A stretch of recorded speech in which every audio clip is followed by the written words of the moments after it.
So good morning, everybody. Really nice to see you all again. It's been a bit of a gap since the last one. I can't remember, June or something like that. We took a long summer break, I guess I don't have any particular agenda or anything today. I just wanted these sessions to be open to chat about, discuss, ask questions, talk about your experiences, anything you might be struggling with, things you like, you get the benefit of. And yesterday it started off like, oh, nobody said anything, and then honestly we couldn't shut people up. Then eventually, you know, somebody kicked it off, and then one thing led to another, so it ended up being really pretty interesting, you know. So it's sort of it's like an open forum. I'll throw it over. I mean, if nobody has anything to say whatsoever, of course I have no difficulty in rabbiting on, as you well know. but I thought, you know, I'll open it up to you guys first, and we'll see where we get to, you know. So does anybody want to kick off with anything at all? Oh, good, Claire. So, and we'll do it like this, by the way. Put your hand up rather than hitting the raise the hand thing. Just put your hand up like that. That's easiest. Sorry, Claire. Bill. He's also Bill Andrews. Can he change his name so that it's the right name? Who? I don't mind being Bill Andrews. Oh, you are as well. We want to know who you are. Oh, that's. Let me see if I can. You can change your own name. Somebody else is going to be Bill. One of us has got to be Bill. If you just click the three dots in the top right. There we are. I've got you. I've got you right now. I've done it. Great. Okay, great. So Claire. Oh, you're. I can't hear you. You're not. It doesn't look like you're muted, but your voice isn't coming through. Try that. No. Is your keyboard muted, Claire? Is the button on the keyboard pressed? Maybe. No. Or the volume. Yeah. Oh no, that would be the other way. Yeah, you're not muted at my end anyway. So. Have you got your original sound turned on? Have a look in your preferences and see. Are you there yet? No. Say something. Sometimes it's quite easy to know. Can we hear you, Claire? Claire, just talk. Hello. Oh yeah, now I can hear you. Hey, good. Yeah, I didn't do it. I didn't do anything different, so I have no idea what was going on there. Okay. I'm actually in the States at the moment, so it's extremely early.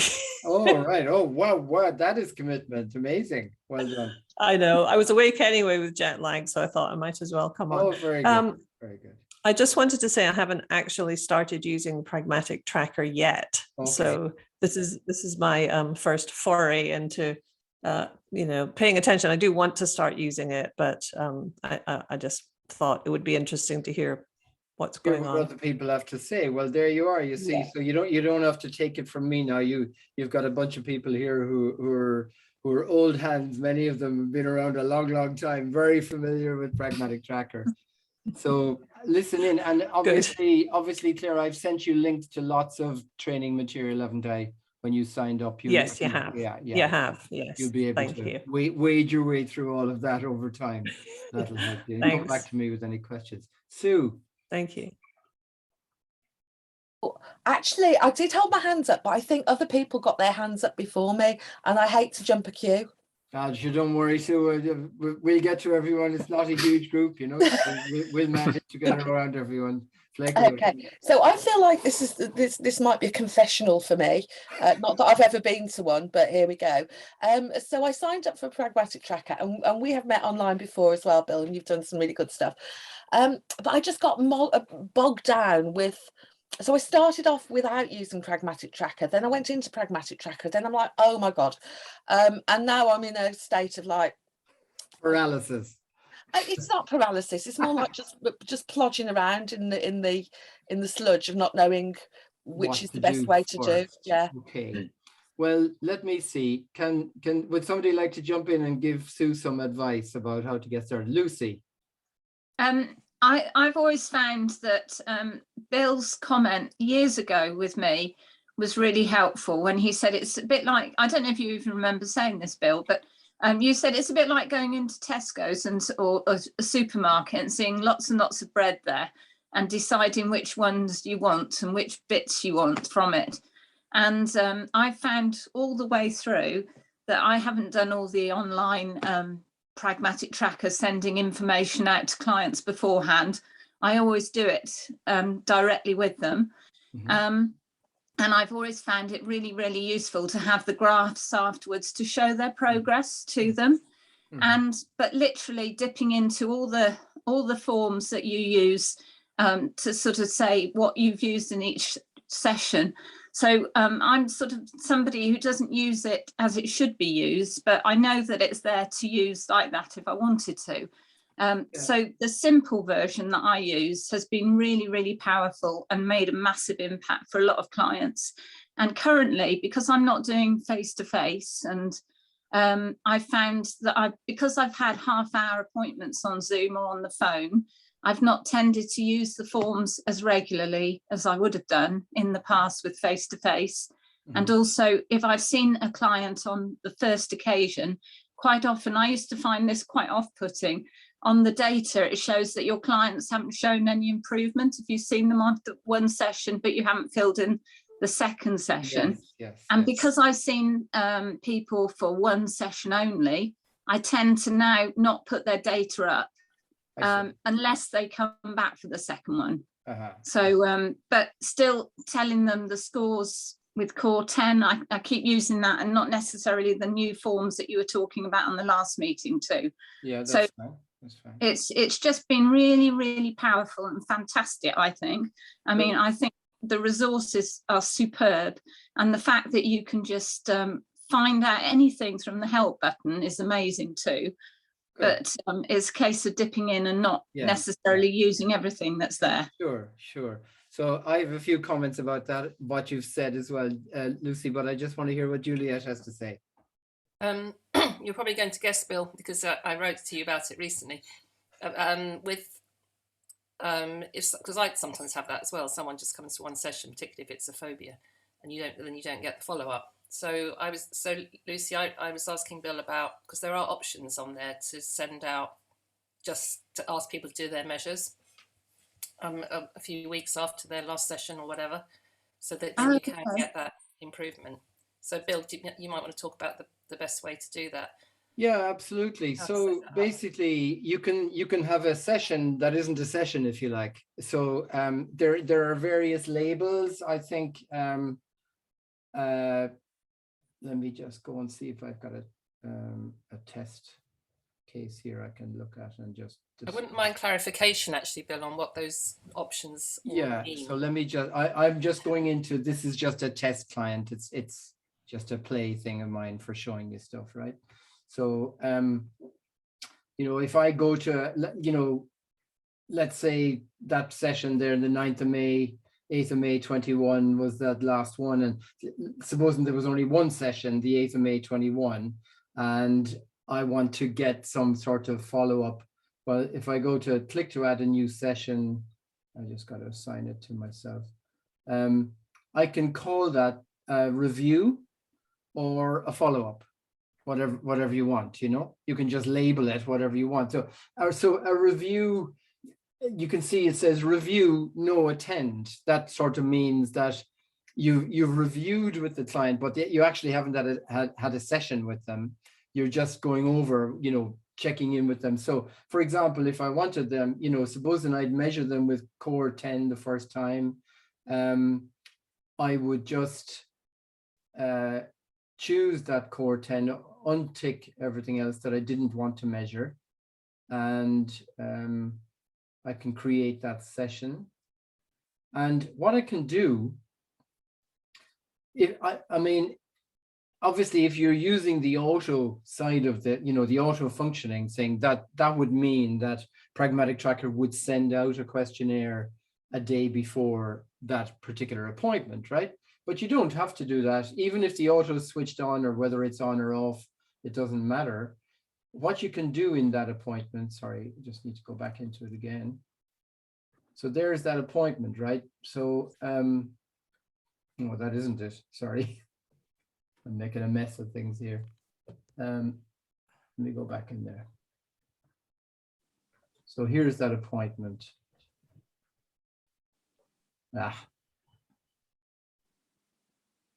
It jumped into a different position. Save there.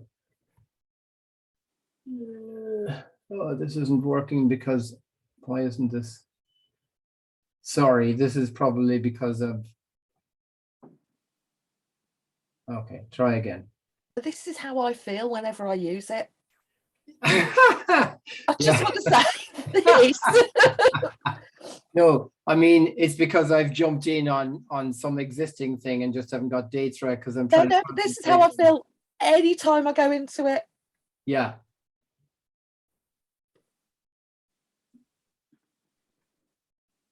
So create that session. And then what I wanted to show you is this. When you go here, so if this is a review, you're just reviewing the appointment. When you click on send, you can copy that there. And then you can go to your emails and paste that in. I'll just paste that actual link in here. And that link, if you send it out in your email, will go to your client and then they can. So, you know, what you would do is you'd write an email and say, I realize, you know, we're not having another appointment, but I'd really appreciate it if you would just fill in the form so I can check in to see that everything's okay, you know? Does that make sense? Oh. Yeah. So what I'll do afterwards, and if I forget, please email me, is I'll send you a link to some really like noddy videos, like 2 I minutes. don't naughty videos, Phil. I think we're going outside the scope here. But No, I hear these what you are mean. ones like step 1, step 2, step 3, step 4 that are like 1.5 minutes long or 2 minutes long, you know, Perfect. to help. So does that make sense? Bill, can I Amanda? just say, when you send out that review and you put the link into your own email, Yeah. I've then been caught out because I haven't unclicked the auto, Ah, and it then sends out an appointment reminder. And even though I've put in my email, there's no appointment, yeah, that's a good people point. then get confused. So I think when I do that, if I unclick the auto, that would stop that, wouldn't it? That's right. Yeah, that's right. Okay, I'll do that next time because I'd stopped doing it because I got confused.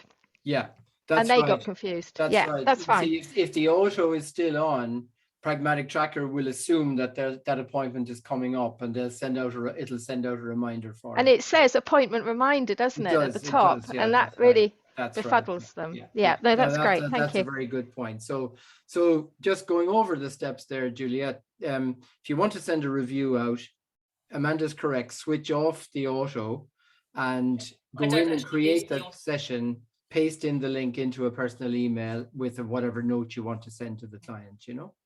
I don't actually use the auto option. Oh, you don't use it anyway? Well, there you go. That's fine then. But what's the completion option for, Bill? Would you do that if you knew your client was going to have a final session? Yeah. So, if you had a session and it turned, you didn't realize it was the last session, which often happens, doesn't it? Where, you know, and it turns out to be completion. Just to be clear on how you edit a session that already happened. Let me get back to the right place. Right. So I might go back to this. So you see that last session there is therapy. If you ever need to edit something about a session, what you do is you go to your session list and then you've got this purple pencil over here on the right side, right? And then you can go back in there and you can edit that session to turn it into completion and save it, you see? So then it's saved as a completion session. Is anybody puzzled? Let me go back. I can't see all your faces when I've got the screen on. Does that make sense? Yeah. So anytime there's anything about it, supposing you know, for another example of this would be, you've chosen to use a core 10, but actually you now realize you want to use a trauma measure or something. So, you know, the client's actually in the room with you and you want to give them the IES to fill in. What you can do is go into the session, go to the little purple pencil on the right side. It takes you to what's called the appointment setup page. And then you can go in and select that measure that you want to use. And then it'll be there for them to fill in within that session, you know? Does that make sense? Anyone unclear about anything to do with that? So just what's the follow-up option for? Is that the same as review, or well, when would you use that? No, you see, take PTSD resolution, for example. So clients go through the process of treatment for, 6 or 8 sessions. And then there's somebody at PTSD resolution who is following up on the cases, like maybe 6 months later, So that would be a follow-up appointment, that's where they'll check in with them on the phone and they'll ask them to fill in some measures. Because the thing is that what we have now in Pragmatic Tracker, right, is a very flexible, adaptable tool. And actually, the point I wanted to make, Lucy, about something you said is, you said something about, maybe I'm not doing it the way I should do it, but there is no should, right? So you use Pragmatic Tracker in whatever way, as little or as much as you want, right? So for example, some people don't write any notes at all into Pragmatic Tracker, and that's completely fine. They have a completely separate system of doing it.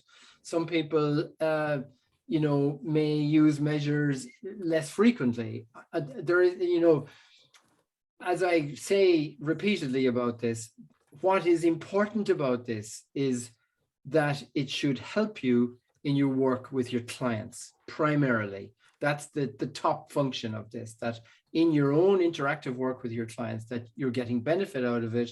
It's helping you to understand more about your client experience. It's helping your clients to see their progress or contextualize their lack of progress, whatever it might be. That is the starting point.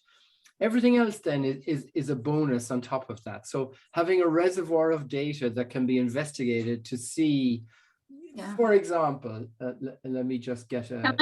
Can I give you an example of something that, I saw somebody 7 years ago to the point that their notes were just about to go with the data protection stuff. Oh, yeah. So I saw them for 2 sessions, and on Pragmatic Tracker, the first session was absolutely scores high, so high, it was unbelievable.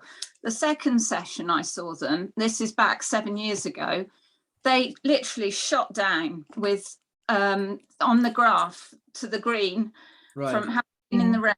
And I was just so impressed. But I got that data, and I also saw them for a one-off session in 2016.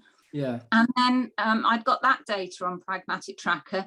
And then this week I saw them for a one-off session. Right. And the first thing that absolutely nailed the session, as it were, was to say, well, what on earth did you do to get from there to there in a matter of a week? And the fact that I bombarded them with all of this, what they had done, made all the difference for this one. So I don't think I'll see them again for another session. No? Yeah. So there you go. I mean, that's the point. It's like using it as a tool to help you in your clinical work is the most important thing, sort of primarily with it, But I just want to show you this scatter chart. I just go over here. Let me just get this load. Right. Now, don't worry that if you don't understand this, but I just want to show you, like, you as an individual, you're working away with your clients, right? But you're contributing into a great big pool of data, okay? So these are the closed cases going back for years, 2,696 cases. And you can see the range of measures that are being used by people. There's all sorts. Now, obviously, most people are using, Core 10 and PRN 14 and stuff like that. So like when I reduce this list down to PRN 14, for example, right? There's nearly 1,500 cases who've been measured with this. And basically that the line that goes from bottom left to top right is the no change line. If you're the left side of that line, you've deteriorated. If you're the right side of it, you've improved. And as you can see, the vast majority of the dots are on the right side of the line. So this is the sort of 10,000 foot view of the data, if you like, right? That you're all part of contributing to this data, right? But at the same time, people are using, different measures, and that's completely fine. I would never want to straitjacket people into anything. It's different if you do, or if any subset of you, let's say in a particular peer group or something like that, said, well, look, let's run our own little study where you say, we'll have 10 therapists, and for the next 10 clients each, for example, 100 clients, we'll all commit to measuring using IAP measures, GAD-7 and PHQ-9, right? Now, what's interesting is, since I've started blabbing on about this earlier in the year, talking about how GAD-7 and PHQ-9 are the measures, the IAP measures, there's been a certain increase in usage. In fact, there's 800 cases now that have been measured using those measures. And actually, if I look at them separately, if I look at GAD-7 on its own, you can see there's 700 cases who've been measured. And once again, the vast majority of the dots are over here to the right side of the dotted line. And this thing, the effect size of 1 is a very big effect. That's like showing that a lot of people who've been treated by you guys, who've been measured using those measures, have made significant improvement. And if I change that to PHQ-9, there's less cases, there's 333, but again, a very respectable effect size, So you're all contributing in your own way into a pool of data that's very valuable. But going forward, what we're hoping to do now with PTSD resolution, let me just turn off my screen share, is a study commencing in January, where about 100 cases we measure, very strictly over a period of time, with the purpose of sort of publishing about that, and that would be where to take this. I mean, in Bill's fantasy, every peer group around the country would run their own research project, would get together and say, right, it doesn't matter, even if it's only half a dozen people, to say, to commit to investigate a certain number of clients over a period of time and publish about it, that would be great. But maybe this thing of my name coming up multiple times is an indication, that I need to have 6 of me to be running around the country trying to organize all of that. But I think the important thing fundamentally is to use this tool in a way that helps you in your work, really, Right, I better shut up. I'm talking too much now. Malcolm. Yeah, I think I just, before my question, I was just picking up on something that Lucy said, and I think, Lucy, there was an implied question in your comment, which was about what to do if we're getting rid of that data, but we might want to show a client. And one thing you can do is a screenshot. So, for example, and you can do that during the session, because then they've got the screenshot and they can always keep it with them as a little thing, and then it's their data, so they own it anyway. That's one way of doing it. Good idea. Yeah. So my question, Bill, it's picking up on the whole research thing, because some of the time when we're doing the compare and contrast us, other models of therapy, the usual suspects, one of the kind of lines, one of the kind of drills to go into the data is compare number of sessions and so. Yeah. And my question is about for example, I've got a couple of resolution clients who, there's one guy who I've just managed to sort of get hold of again, because he keeps dropping on and off the radar.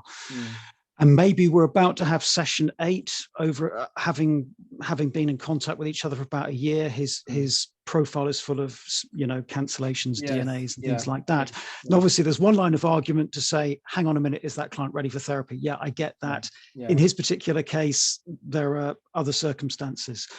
Now, my question is, by the time that guy, whatever conclusion we reach with his treatment, if every single session is counted, including cancellations and DNAs, it's going to look like he's had, 50 sessions. He hasn't actually had 50 sessions. He's had, 40 cancellations and DNAs and 10 sessions. And my concern is that, for example, the more that we take on the clients, and this is especially true with resolution, because we know that they will, other agencies, the large institutions will send us their problematic clients, the clients that they can't make progress with. So my concern is that you might have therapists doing really, really good work and let's say helping people in a very short number of sessions, but actually the way it looks, if the data is just taken out in a on a large data trawl from Pragmatic Tracker, is they've had lots and lots of sessions when actually a lot of those were cancellations and DNAs. Is it possible to filter those out? Yeah. That's question one. Question two, which is a sub question to that, is even with those clients that don't have a lot of cancellations and DNAs, should we perhaps be looking at time? Because in a way, you answer the question in a way with the review sessions, which is great. But even then, should we perhaps also be looking at hours spent? Because, for example, there might be a client where over, let's say, 6 sessions, they're being seen for a 10-minute check-in. Therefore, that makes an hour. And again, is it possible to perhaps do a data trawl, and we actually can then start to compare, time on target, as it were? How many face-to-face hours are you doing with that client rather than sessions? So So which one will I answer first? So so the thing about let's go with the time, because I remember that's the last thing you said. So with the time at the moment in the human givens or the PTSD resolution system, there isn't, I don't think, there isn't an amount of time, is there? No, there isn't. But in other systems, there is, you can pick 30, 60, 90, 120 or whatever like that, I mean, this is a level of granularity that, the way one would go about this would be, for example, with this study that we want to do for PTSD resolution, would be an item that you'd say, well, look, is it going to be important that we capture the actual amount of time spent with the client? And if it is, we would put that feature into Pragmatic Tracker, because obviously what doesn't go in can't come out, So at the moment when a session is in there, it could be 10 minutes, it could be an hour and a half, with no idea, you see. So it would be more, and this is what I'm getting at really about this idea of smaller studies, because you'd have to a priori decide what you wanted to do, and it would be part of your protocol. And then you would say, right, we're going to look at how long appointments were and stuff like that. With cancellations, for example, if somebody cancels in time, so they're not a late cancellation, and in other words, you can cancel out the appointment, well, then you can go in and edit that appointment. Supposing they ring up and cancel and they make one for next week, you don't have to leave. You can just go in and edit that cancelled one.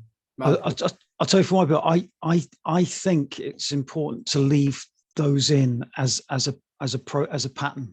Because some of these people have legal cases, some of them might then have a brush with the law or something. And I think it's useful to say, for example, if somebody asks me about my engagement with the client or their engagement with therapy, it kind of tells a story. Yeah, that's true. So So circumstances will alter cases, and there's a certain amount that you can do. You can drill into Pragmatic Tracker in all sorts of complex ways. You can certainly identify every single session and what type of session it was and all the rest of it, that is all possible to do. But I guess there's a distinction to be made from your day-to-day clinical use of this tool to help in the work you're doing on the one hand, as opposed to what you might do from a research perspective on the other hand. No, thanks, Bill. Yeah. Okay. Great. So. Oh, sorry. Go on, Amanda. Sorry, Tom. I just wanted to go all the way back to those labels. What's the supervision one for? Right. You see, this is the thing. So I've got people using Pragmatic Tracker in all sorts of different ways, right? Yeah. And there's a supervision label in there because one supervisor is using Pragmatic Tracker to track their supervisees. Oh, right. Okay. So they actually have a supervision sort of questionnaire that they send out to the supervisees before. So basically, I've created a separate. No, don't all bombard me asking me to do this for everybody, but I did this it's an experiment, really. I did this for one person, and so I created an alternative login. So she logs in as a supervisor, right? And then a client is not a client, it's a supervisee. And then they send out sessions. But of course, if I put a label in there, it's there for everybody to see, Yeah, Great, thank you. Tom. Yes, sorry, it's a naive question really from someone who's just starting out with Pragmatic Tracker. But I have a client who doesn't really like to fill things online, paperwork. They would prefer to do it, on paper itself. Yeah. In terms of recording that on Pragmatic Tracker, would I kind of create an email that goes to myself and fill that in? His scores in? No. No, you don't need to do that, Tom. Let me just show you. You get to this famous practice one of mine here again. So let me just go back in here. Sorry, I realize this is probably revision for other people. Fine. So let's say, I don't know, pick one of these sessions there. See that measure there on the left side, right? So yeah. You create the appointment, right? So it doesn't, this is an ORS, but it could be a core 10. Yeah. And all you do is you click on the little triangle and the questionnaire drops down. And then you could just, got paper, you just choose. You just fill it in yourself. Exactly. Great. Okay. So you don't have to go through the process of, sending an email to yourself. Yeah. So you can keep the details such as their phone number, but you don't have to send it or exactly. via email or phone to them. Up here in the profile, you just if you're not going to use any of these, you could have these not verified or anything. Not verified. Yeah. If it's not verified, it can't go out from Pragmatic Tracker. That's great. That answers the question. That stops me creating unwieldy, emails to myself. Yeah. Exactly. Great. Sue. I've put it in the chat as well, but just to say, it is actually my supervisor, Abigail Darling. I know, and she's amazing. Loves it. Who uses Pragmatic Tracker. So I get Pragmatic Tracker from the other side. And I think it's because I've got it so much from the other side that I'm like, you know what, this is a really good tool. And I really do need to just crack on with it. I must, because actually I can see from a client supervisee perspective just how beneficial, how clear, how easy it all is. And Sue, I think it's like was it Lucy said or Amanda said I gave the thing about the bread, the going to Tesco's and the bread and all that. I also think it's a bit like getting a new mobile phone, and you think, oh God, the growing pains of like, oh, I don't know where anything is, and the button used to be there and now it's there and all that. It's a bit like that, What I will do immediately after this meeting is I'll send you a link to these very short videos. And here's what I suggest you do. You create a new test client in Pragmatic Tracker of yourself. I've done that. Can I make another suggestion if everybody would be interested, which would be that if anybody's like, oh, in the same, I think my face just said it all there. If anyone else is feeling that way, that we could all become clients of each other and do some test stuff with like a small group. So we're all receiving, and I don't know, I might have overstepped. No, you're absolutely right. And I mean, probably the way to do that, if you're part of a peer group, is to find somebody else, somebody to pair up with. That's a really good idea, to iron out the rough spots, to like get used to the whole thing, and just build your confidence with it.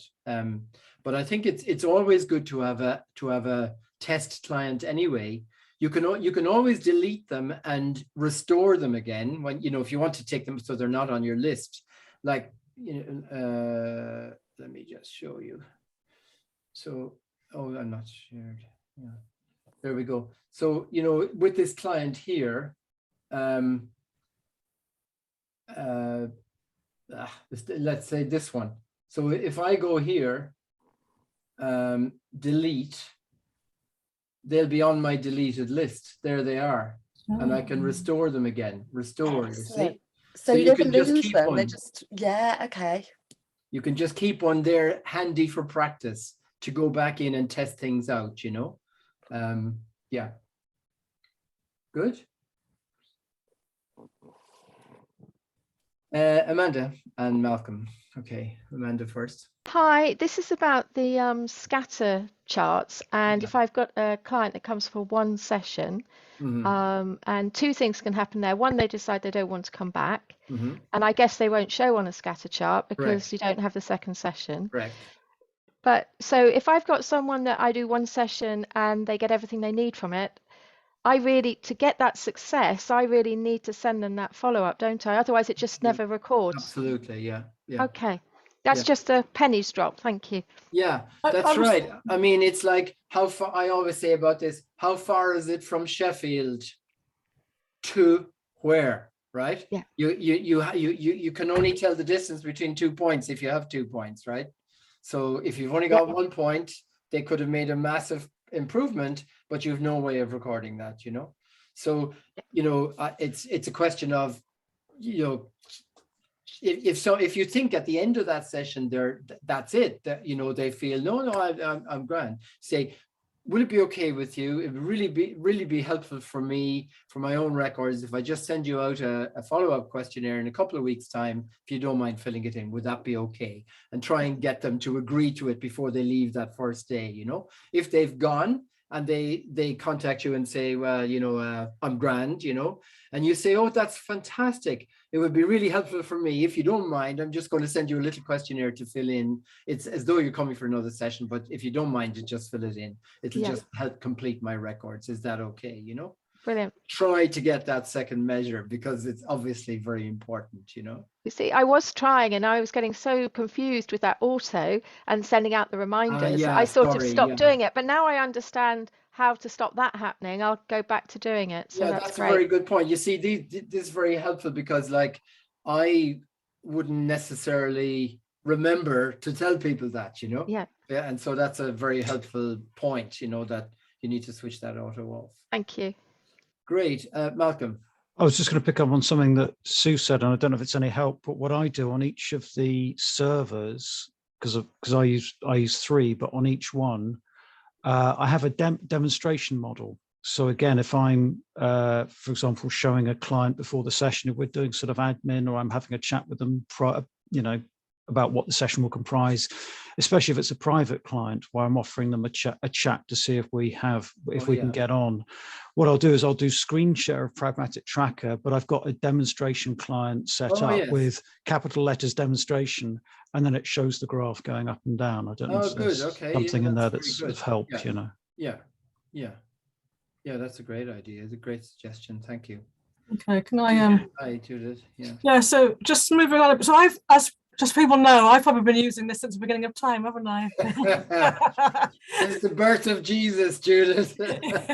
Apologies for missing yesterday. Sorry, I was caught up with work. So that's okay. This one as well. So I've only recently started using the notes facility on Pragmatic Tracker for lots of reasons, for having 20 years worth of client records that need kind of shredding. But actually I find that really helpful. I was reluctant to use it before because I wasn't convinced about my Wi-Fi connection here. So that panic before an appointment of not being able to log on and check. But of course I can use my phone and data if that happens. So, and I do some brief handwritten notes just as say what I've covered from the last one, and I was initially using the paper versions as we discussed earlier with clients. So I've got both. I've seen it from both sides. So I do everything as paperless as possible now. So rather than having the paper in the room with them, which I appreciate takes up time in the session, but I sell it as part of the session anyway. So I can see the pros and cons of both. Because doing it with them in the session, that's useful because you can talk through, particularly when you've got the risk questions come up. They come up beforehand. So I have to then log on and then make some notes of what their questionnaires have been before the session. That's the only downside of them doing them electronically beforehand. But at the same time, it's helpful for me to know what's coming because I can look and think, oh my gosh, they've had a setback. Oh, fantastic! They're in the green. What we're going to do? So, you know, absolutely, yeah. I mean, my own habit was always to send them out in advance. I like having that information in advance, but of course, it's not always possible, or they don't get to it, or whatever, or they're not, they haven't met you yet, or whatever like that, But often you might have to do it in the room the first time, but then the subsequent appointments are easier. And equally with the initial appointment as well. So obviously, with the first phone call or appointment being arranged. And you might say, give me a brief idea of what the issues are. And sometimes people don't actually, they say, I'll tell you when I see you. I then send that core 10, GAD 7, PHQ 9, because I don't actually know. But if they say it's anxiety, I know to send the PHQ-9 out. Yeah, So exactly. you can tailor those Yeah, questionnaires. yeah. The other thing, I'm just going to hold my space now. Yeah, no, you take away. You've got the chair. You've got the chair. Yes. Carry on. On the notes, because I noted that we've now have the tick boxes to say what interventions we've used. Yeah. Is really helpful, particularly as I'm doing my notes electronically, because that saves time. So I'll just put intervention, see below, and I'll write down what story I've told them. Okay. From my own memory, so I'm not telling the same person the same story twice. Can we add a couple more on there? So we haven't got the reality generator, on there, and also counter conditioning for addictions. Absolutely. Can you email me though, because I'll write it down here, but I'll still forget. I don't know if there's anything else that anybody else is using that's noticed. In fact, solution focused questions. It's not. Sorry. On there. Solution focused questions isn't on there. Okay. So, oh, like the miracle question, you mean?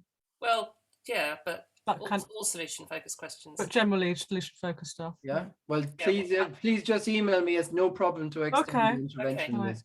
In fact, yesterday I had a very interesting question from somebody which was, what does worry well mean? And I said, I haven't the faintest idea. Somebody asked me to put that in. Yeah, I don't know what that means either. What?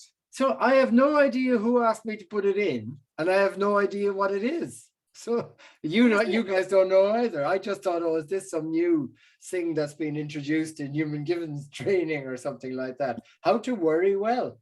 So now it's not really helpful then, is it? Because it's not a known what I'm now going to have to do is I'll have to do a data export and try to go and track, has anyone ever ticked that box, and try and identify who the person was. I can't find it in I went looking yesterday in an email trail to see, did I have, I have no idea where it came from.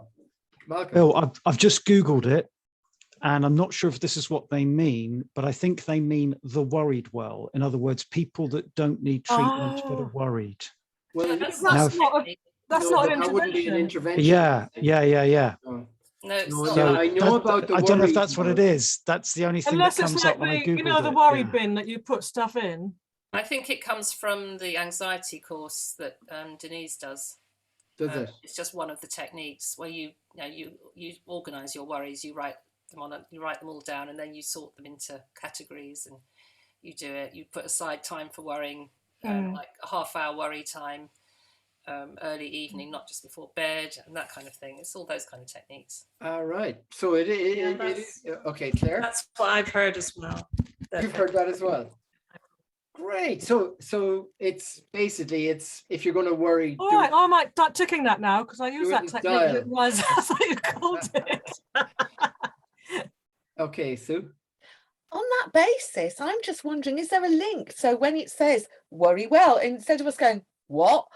Is there a link to what that actually, because that would be really useful if there was like some sort of like a. We're asking a lot here, Sue. I know, but maybe it isn't asking a lot. Maybe it's a code like worry well, and then that links to a document that links back out. Maybe it's not that much a deal. I might tick the box on one occasion, but looking at sort of getting them to focus on positives and rather than the negatives all the time, because when they go on about their worries in such a negative way, then sometimes you do the other scenario, don't you, and reframe it. I suppose it's reframing again. I don't know. Yeah. Sue, there can't be a link. Let me just get that one out of the way fast. No, that's fine. I'm just wondering if there's a document. Yeah, there could be. That would be more something for at the Human Givens Institute side on the members area. Somebody would have to take up that mantle. But you go through the HG notes from the anxiety day or the chronic anxiety. There's 2 anxieties, isn't there? 2 anxiety courses, I think. Anyway, there's all those kind of things. It's all in there. Is that right? Is that right? That's very interesting. I am very keen to try to make this list as comprehensive and exhaustive as possible. So if there's something that you feel it should be there that isn't there, please let me know, because we can put as many as we need in there. And it's actually very important, particularly because I would put them into the PTSD resolution site as well, because an important part of unpacking you know, what goes on in treatment is like, what are therapists actually doing with their clients? What are the techniques that they're using? What are, you know, in any given session, you know? And this is going to be very important because with this study that we're trying to do, it's going to be important to be able to sort of say, well, you know, it's not just that the clients came in and they went from this score to this score on a measure. These are the interventions that actually happened with them. And this was human givens therapy. It wasn't like, you know, something else, you know, being able to identify what it actually was is important, you know. So whoever Can I say just one more thing, Bill, on the subject of notes as well? Oh yeah. Would it be possible to put some headings in the notes box? I mean, I do it myself anyway. So whether it's not necessarily rigor, but just to have something like issues raised and an intervention is what I usually. Yeah, the answer to this is sort of yes and no. It's no in the sense that not into the notes box, no. Okay. Because that's a generic free text box, right? Across all systems, you know. However, other organizations do have like reflective notes for this. These are particularly training organizations. They want their trainees to reflect on the session they've just had with the client, and they have certain categories of, you know, headings and stuff like that, you know, about what they did about this, that, and the other, right? Now, such a form can be created. So just as when you tick a box to say, I want core 10 to go out to the client, you can have another form X, that is not to go out to a client at all. It's to yourself, the practitioner, and you can have it available session by session. But it's a layer of complexity that, you know, it's yeah, I can see your face already. So and I'd also be concerned about what, you know, that level of, if your notes are subpoenaed legally. Well, exactly. Yeah, exactly. so yeah. I wouldn't be. But you know what you could do though is you could make a headings list and, you know, copy and paste it into. Yeah. I mean, to be honest, what I do is I have to just abbreviate it because it's for me anyway. I put issues raised or IR if I'm in a rush. Yeah. And then exactly. just interventions. Yeah. But I also add in resources as well. Yeah. On there. And the helpful thing about the interventions, it saved me a lot of writing because I can just tick. You can just tick, exactly. Below, but as I said, I just elaborate on what the story might have been, you know, if I've used a story. So I am very keen for that list to be as comprehensive as possible. It seems to have proved got molar memory on there. I know there's effect bridge on there. Yeah. So if you don't mind emailing me, Judith, because I'm hoping. Sorry, Amanda, well, you were nodding and speaking, but you're muted. I think molar memory is there. I'm just having a look. Yes, it is. I'm having a look. It is there. And I'm using, because there hasn't been reality generator, I've been ticking post-hypnotic suggestion. That's been my sort of closest I could get to reality generator. So be useful. It's not, I'm real happy for terms that are very sort of human givensy terms to be in here, you know. So the more of them, the better, really. So anything you feel is not there, not quite right, please let me know. And I'll add them in, but do email me because I'll forget. Okay. I can't, you know, talking about keeping notes online, I cannot function with pen and paper anymore for anything, you know. If it's not in an email, I'm hopeless. Juliet. On the client profile, where you have the option to, under notes and documents, you have the option to upload client documents. I've never actually used that facility. What do people put in there? What kind of documents would you upload? This came up yesterday. Oh. Right. I'll tell you the honest to God truth. I'm much happier if nobody uses that at all. Oh. The reason being is it's a GDPR thing. If you upload, for example, you get a referral letter from somebody and about a client or something like that, and you thought, oh, I want to keep that in relation to that client, right? You can upload it easily in there. I mean, the typical thing would be a referral from a referrer, like a GP or I don't know, maybe some organization that might send you clients or something like that. And you want to keep any related notes to that client there. So you can upload documents in there, right? But the trouble is that it's just another GDPR concern, because you now have the potential to download that onto, you know, when you log in, you can download it onto a hard drive, you could download it onto your phone, you know, wherever. And it's just another concern, right? So what happened here was I took it off and somebody asked me to put it back on again because they really wanted it. But the thing is, I can't do it therapist by therapist. It's either on or it's off, you know, it's a system-wide facility. I haven't used it, but I was just thinking you could probably use it like with pictures, like with children doing drawings and stuff potentially, but I've never. No, you can't, because the file sizes will be too big. It's okay for like documents like Word docs, spreadsheets, PDF, stuff like that, but not for photographs or anything like that, you know. So the real way to do this is to have another repository, like a secure G Drive folder or something like that, where you've got two-factor authentication to get into it, and then populate your G Drive with anything relating to clients. That's a much more that's a better way to do it. Then it's secure sort of but online. Sue. So I've used it to upload client contracts. I'm guessing it would be a useful idea to just delete those.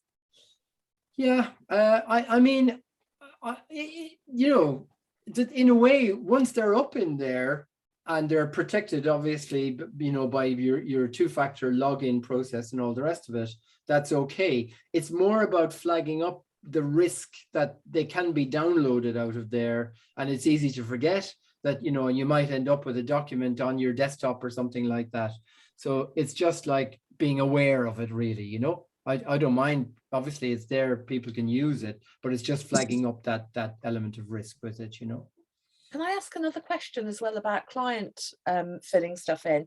Yeah. Because I have had a client that couldn't do it just because they haven't got a laptop, they only use a phone, and all our work is on through Zoom, so it's through Zoom on the phone, but they can't fill it in on the phone. Is that right? Why can't they fill it in on the phone? Didn't go there, to be fair. I just assumed, because I'm not an expert, very obviously not an expert, so I just wasn't into, yeah. Right, so after the meeting, or, you know, in the next few days, make yourself a client of yourself, send yourself an email link to a questionnaire and open it on your phone and see how you get on. Okay. Because what you'll find is it's responsive design. So even though it might be horizontally orientated on a laptop, on the phone it'll go vertical for choosing the responses, you know. Okay. And so most of the measures are absolutely fine to fill in on the phone, because they present one item at a time, remember, as well. There might be 14 questions, but they only see one at a time, you know. Yeah. So it's no problem to fill it in on the phone at all, you know. So can I, oh, sorry. No, so I was just going to say there's also screen share. That's all I was going to add. Yeah. Okay. Screen share as well. Yeah. Yeah.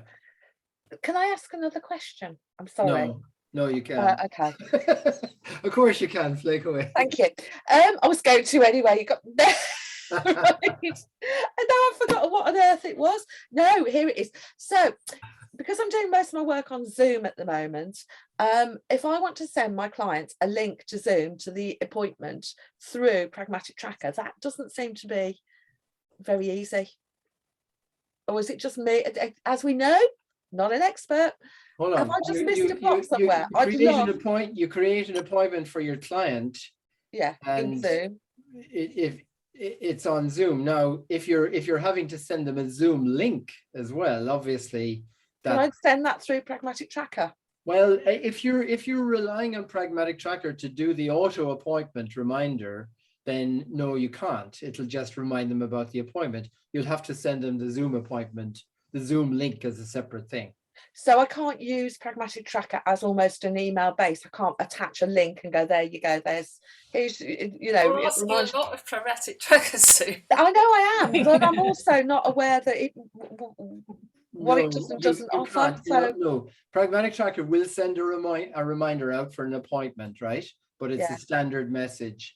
You can't really edit. Am I right? God, honestly, I'm confused myself now. It's not just me. Yay, Bill, I brought you down to my level. Can't you?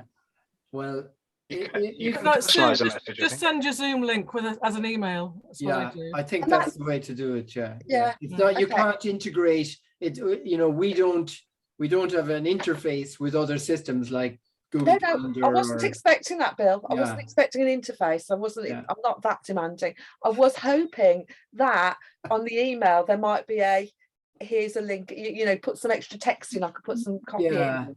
But if I can't do that, You then that when- means when- a lot of. No, I mean the way to do that really is manually, like where you can pull that link out, like I showed at the very start of this today, where you go and copy the link and paste that into one of your own personal emails, you know. But yeah, you either have the straightforward remember your appointment, but they would have to have some other message with the link to the Zoom as well. Yeah, so that's where I'm like, so now I'm suddenly sending a client 3 emails, 2 reminders from Pragmatic Tracker, 1 email from me with the Zoom link, and possibly another email from me going, is that timing okay? Well, no, I mean, what I would suggest then, if you're having to email them with your Zoom link anyway, don't use Pragmatic Tracker for reminders. Just don't use it, and then just they're send not them filling in the once. document, are they? No, because Pardon you me? can copy and paste that into an email. Yeah, you copy just and paste it. Copy and paste the link, put it in an email, in the same email as you put the Zoom link, and just say, here's your Zoom link for the session, and here's the link to the measures.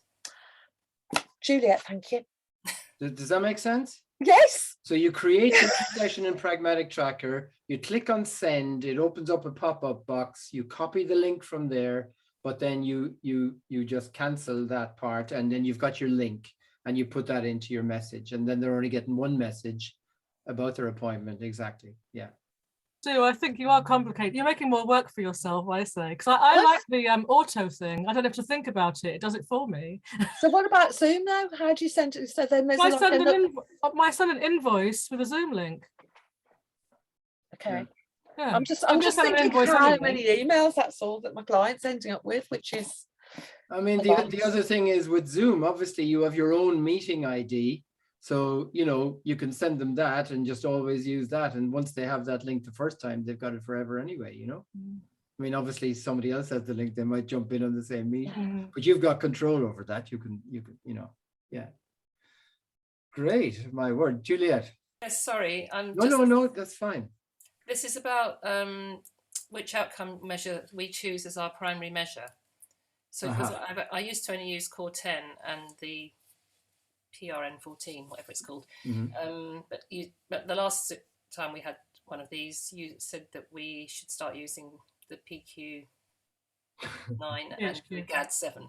So I do that as well now, but I'm still putting Core 10 as my primary measure. Is that so? That means that when you look at the client's list where it's got the plus and minus 10, whether they've got better or worse, that's based on the Core 10 only, isn't it? Because that's I chose right. that as my it's primary. Based on the primary measure. That's right. Okay. Yeah. So is it okay? Do you want us to continue using Core 10? Yeah, from the point of view of data extraction, it doesn't matter which measure is a primary measure because you're looking at all of the measures anyway.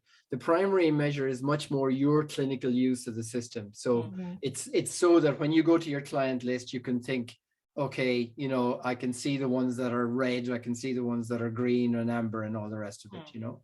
So I've actually also changed the primary measure just to look at the data that I've got to see, oh, the anxiety is better, their mood might not be, or you know what I mean? So that can be helpful. Yeah, I mean, this is the other point, client by client. You might find that one of the 3 measures you're using is more significant for that client. Is that like maybe it's in their case, it's more anxiety. They're far more clinical on anxiety. And you can go back into your profile and change which, you know, the fact that you chose the Core 10 to be your primary measure at the beginning doesn't mean you have to stay with it. You can change to whatever you want. Because the idea being that when you look at your client list, you're able to get an overall picture of what's going on for all of your clients all at one time, you know? Does that make sense, Juliet? Thanks. Yeah, sure. Okay, Mark? I was just going to say, I like to do, if the client's up for it, I like to sort of do a bit of a scattergun at the start. So we do the kind of, you know, PRN 14, GAD 7, PHQ 9, if they're up for it. And I say, look, if you don't want to do it, fine, that's absolutely fine. Yeah. But the other useful thing is, and I think it's also helpful for the client because it's helpful for them to have their own agency, because as I go through it, obviously depending on their psychological mindedness, you can say, look how well you've done on Core 10. By the way, GAD7 and PHQ-9 is an industry standard that your GP will use to assess whether they need to medicate you. And isn't it interesting? It's made by Pfizer. And you can see the Pfizer thing at the bottom. And suddenly, and then the client starts to go, oh, okay, this is interesting. So in other words, I for those clients that are able to sort of have that conversation, it's really useful to start getting them to start thinking about how their relationship with the healthcare system. Yes. Because then they start to look at the measures, and it's not just, oh, another healthcare person putting them under scrutiny. They're going, well, hang on a minute. These measures are not the whole story. These measures are made by different people, and those different people have their agendas, et cetera, et cetera, et cetera. And I find just that in itself quite a useful, you're starting to light a fire underneath them. I didn't realize they were created by Pfizer, Malcolm. Yeah, it is. But what you say, and this is the interesting thing, because if you're doing a compare and contrast, for example, with WenWebs, which, Bill Andrews, you've had plenty of conversations with the Warwick and Edinburgh crowd. Yeah.